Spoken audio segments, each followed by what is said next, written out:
Welcome to the Human Together podcast. I'm your host, Dr. Jason Floyd. Human Together is a show that is centered on humanity to create understanding and appreciation for individuals and groups that are both informative and thought-provoking. When I first began the Human Together podcast show, there was one person at the top of my list that I wanted to interview, someone that I idolized as a kid, someone who I had their toy of when I was a child, and someone that I'm always telling all my friends about. After a year of research and with the help of my good friend Marcus Truelove, I was finally able to track down the one and only, the El Paso legend, and a real-life superhero, J.J. Arms. I'm thrilled and delighted to bring you his story today as I spend a conversation with him in a two-part series. In the first part, titled Making of a Real-Life Superhero, I talked to Mr. Arms about his childhood, the formative years that shaped who he is today. I set the stage for our conversation by asking Mr. Arms about an incident that happened in his childhood that changed his life forever.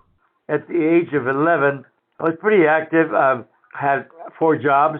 One job would 4 o'clock in the morning. There was a dairy close to my home. I would go down to the dairy, feed the calves that they were on milk, feed the calf. I would feed the calves in the morning. Then right after I finished feeding the calves, I had a paper route, the El Paso Times and Herald Post, and I had a small Indian motorcycle, and I would go and deliver the El Paso News Times, and then I would come home, shower, because after feeding all those calves, I smelled like a cow. So what I did after that, I would shower, go to school, and same routine, 3:30 in the afternoon, I would go home and get ready to feed the calves at the dairy. Then after the dairy, same routine, I would come home, go deliver the afternoon paper, the El Paso Herald Post. After that, I would go to school. After school, I would go 17 blocks from my home. There was a theater called Texas Theater, and I would go, and I was collecting the tickets at the entrance of a movie house. At school, I had another job. I was a loan shark. I would loan a nickel and get paid a dime. I had money coming in from every which way of my jobs. I was the student that was at the principal's office. About every other day, I would be called to the principal's office because there was a lady and her son, little Johnny, complaining that fighting with him because I was picking on him. That's what they claimed. So when I would go to the principal's office, I would be called from class. The principal, F.J. Binion, would say, "You had a fight with Johnny?" I would say, No, there was no fight. It was just that I loaned him some money and he reneged. He didn't want to pay me. So there was an altercation.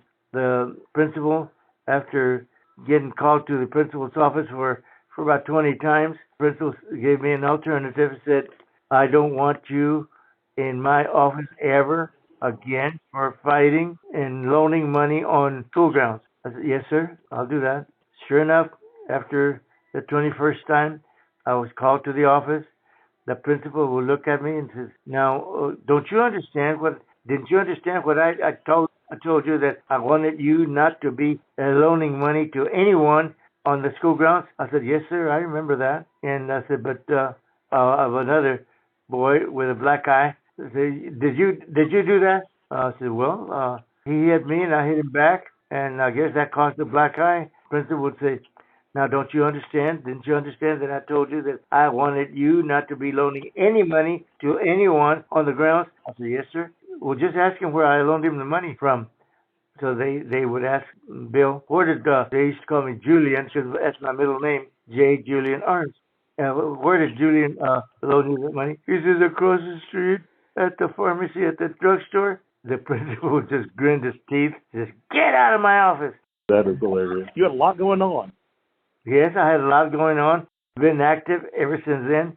And then I had a friend by the name of Richard Caples. They were the wealthy family that they had the Caples building, which is still up, and they had the Caples building. The father was a real estate broker and agent and all that, stocked the local banks.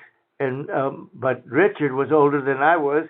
Richard was 17 at that time, and he had access to his father's new Chrysler. So that's why I hung around with him, because after all my chores, my jobs, Dick would come over and we'd go in his father's car, driving around and all that. One Saturday, he came over to the house, didn't live far from my home, came over to the house and had a box of railroad torpedoes, which were a signaling device for the engineer, I guess. They were dynamite caps. I didn't know what they were, so he had the box and he says, "Open them." Open the box, and I opened the box. I said, "What is that?" He says, "Well, they're like sparklers. You know that 4th of July you can have sparklers that ignite." And I was, "Oh, really?"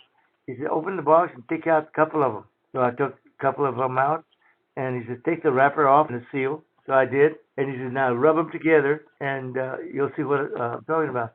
So I did that, and they blew up. They blew up and close to my face. They knocked me out, knocked me to about 20 feet from where I was standing, and I landed by a little tree, and I looked at the tree, and I was trying to grab the tree to get up, to prop myself up, and I couldn't. My hands were blown to pieces, and so I was bleeding terribly. My both of my hands torn up at the wrist. So I got up the best way I could, and I said, "Dick, let's go to the doctor." I had a friend of my father's that had a doctor's office close to where my father had a store. My father was a butcher, and he had a store there. I said, let's go to the doctor's office." And he opened the door for a car. I got in there, bleeding so bad that I got blood all over the windshield. He couldn't see, but he got it palm of his hands, and he started trying to clean the blood off the windshield. So we went to the doctor's office. I got into the doctor's office. He was a friend of mine through my father, because I was interested in being a doctor. So he would call me in so I could see some of the treatments to his patients. So when I walked in, he couldn't believe it. He got his nurses to put tourniquets on me so I would stop bleeding, and gave me some shots or whatever. And they called my dad. My dad went to the doctor's office, and they transferred me to Hotel Dieu, which was the biggest hospital here in El Paso. And it was operated by a bunch of nuns, religious nuns, Catholic nuns. They took me in there, and they didn't have access to a surgeon could amputate my hands. So what they did, they called the provost marshal at Fort Bliss, called William Beaumont. That is a horrific accident. You're lucky to be alive. I'm lucky that it didn't impair my eyes or any place else in the body. When I was on the operating table, they were explaining to my father what they were going to do. They had a kind of a shield in front of my face so that I wouldn't see the surgery. I asked the doctor, "Why don't you take that shield? I want to see what you're doing." No, it's better that they would leave the shield. But then I heard the doctor saying, "Well, we're going to operate 3 inches above the wrist, and we have to amputate the hands at 3 inches above the wrist." Did you have to wear prosthetic hands from then on out? From there on, I had to be fitted with prosthetic hands, prosthetic arms. So the doctors say, "Well, he has to go up to Austin, Texas, where he will have to be there for about a month or two until he's healed, and then we'll put prosthetic hands on him." Now, I said no. After I got to talk to the doctors about the prosthetic that I had to wear. So then I said, "No, I'm not going anywhere. I'll learn here at my home." I healed in about 30 days, and I was taking therapy. So I was going to school, though. Started going to school as soon as they put the prosthetic arms on me. So everybody would run up to open the door for me, and I would say, "No, I've already learned to open the door." So I would open the door to the classroom. I would go in and put my desk close to my teacher's desk, so that when the bell rang, they would all rush to the front door to open the door, and then I'd close the door and say, "No, I can open the door." I spent a lot of time learning to use the prosthetics. So then one day after the bell rang, I we were in the classroom. Teacher says, we're going to the blackboard, everybody except Jay, except Julian. So then I would say, why not? I can write on the board. They says, okay. Yep. So they gave us our homework, classroom work on the board. So then all of a sudden, one of the kids, Van Turner, schoolmate, he kind of nods me with his elbow. Hey, look, looking back at you, the principal and the teacher in back of you. I turned around and said, oh. So the principal says, no, you're not ready to come to school yet. I said, why not? He said, because look at the and since I was writing on the board and right on I busted all my sutures that had been where I had been amputated on my right arm. Look at the floor, and it was big old puddle of blood. The blood had gone to my elbow, and I had been dripping blood. So the principal says, "That's why you're not ready to come to school." Oh, I said, I must have broken the stitches this morning because every morning before class we would be playing football, and I was in there playing football with the rest of the kids, and I busted all my stitches on my right arm. The principal said, "Get the custodian to come in and clean this blood." Asked the teacher to do that. The custodian came over with a mop, so I took the mop away from him, and I said, I'll clean my own blood. And I was mopping my own blood. Principal says, I can't believe this. And that's the principal that had been after me because I was loan shark. Same one, huh? He said, I want you to go home, go to the doctors, and I don't see you in class until you're healed and all that. I went to my dad and I said, take me to the doctor. And this is what happened. I would discuss with him what took place in class.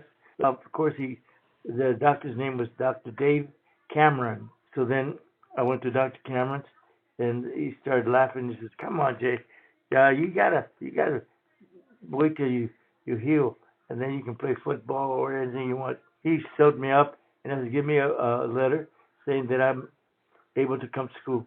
This is 2 days later after the incident. The doctor gave me a letter. Took it to the principal, and the principal just shook his head. Going to class, carried myself normally, and then drove my motorcycle. I went for my jobs, and I continued working. That's amazing.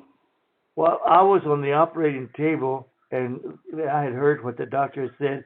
He was going to amputate my hands at the wrist. There was a skylight where I was laying down. There was a skylight on the ceiling. I could see the clouds kind of fighting each other, and I said, "Dear Jesus," because I was always a little religious because I went to church with my mother, and my dad was Catholic, my mother was Baptist. I decided to go to the Baptist church with my mother. So I said, "Dear Lord, why me?" When I saw the clouds kind of in turmoil, and I said, "Why did you do this to me, dear Lord?" And all of a sudden, I caught myself and I said, "You're our Father, and you shouldn't have done this to me." And then I caught myself and I said, "Now, how can my Father, our Father, do this to me?" And when I said, I know you didn't do it. It was the devil that took my hands. So then, all of a sudden, this is a true story. All of a sudden, the sky started getting real bright. That's the way it's been for the rest of my life. Stay tuned for next week's episode where I talk to Mr. Arms about his long and illustrious career as a private investigator. He will share his famous story of peril, fortitude, and ultimate triumph. Until then, let's continue to be human together.